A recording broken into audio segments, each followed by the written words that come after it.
എന്താ വെച്ചാൽ ചിലവരും ഇങ്ങോട്ട് മാക്സി എടുത്ത് തരും. എന്നിട്ട് അത് ഒരു തിരുമ്പലും ഇങ്ങോട്ട് തിരുമ്പിയാൽ കാണാൻ കേട്ടോ ഒന്നായിട്ടുണ്ട് കളറിളകിയും കൊണ്ട്. അപ്പം ഇച്ച് വേണ്ട, അതിനുള്ള പൈസ 2000 കജ്ജി തരാൻ പറഞ്ഞാൽ മതി. ഇത് പറഞ്ഞുള്ള മാപ്പിള വിളിച്ചുമ്പോ കേട്ടോ. എന്തായാലും ഇപ്പം 38,000 അല്ല ഇപ്പം തരാറുള്ളത്. എല്ലായിടത്തുനിന്നും 45, 46 കിട്ടലുണ്ട്.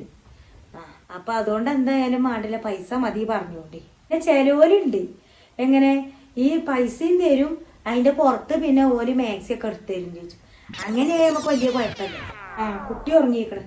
പിന്നെ ഫോണമ്മ കളിച്ചങ്ങാണ്ട് കുട്ടീനെ ഉണർത്തിയിട്ട് ഇഞ്ഞോട് പറയാൻ പറ്റൂല. അയച്ച അടുക്കളയിൽ പണിയുണ്ട്. ഉള്ളിച്ചോർക്കില്ല, ഉള്ളി ഒഴിച്ചാലും കുറേ ഉണ്ട്. അതിനോടെ കടത്തിക്ക. ഞാൻ മീൻകറിക്കില്ല എല്ലാം റെഡി ആക്കി വെച്ചേക്കണേ. എനിക്ക് അത്യാവശ്യമായിട്ടൊന്ന് ബാങ്ക് പോകേണ്ട കാര്യമുണ്ട്. നിങ്ങളതൊന്നും ഉണ്ടാക്കുക ചട്ടി അടുപ്പത്ത് വെച്ചങ്ങാണ്ട്. എനിക്കതിനൊന്നും പറ്റൂല. അതൊക്കെ നിങ്ങളതിന് ചെയ്തോളി. കുട്ടീനെ തളനെ ഞാൻ നോക്കണ്ടല്ലോ, പിന്നെന്താ അതിനല്ലേ വിളിച്ചേക്കണത്?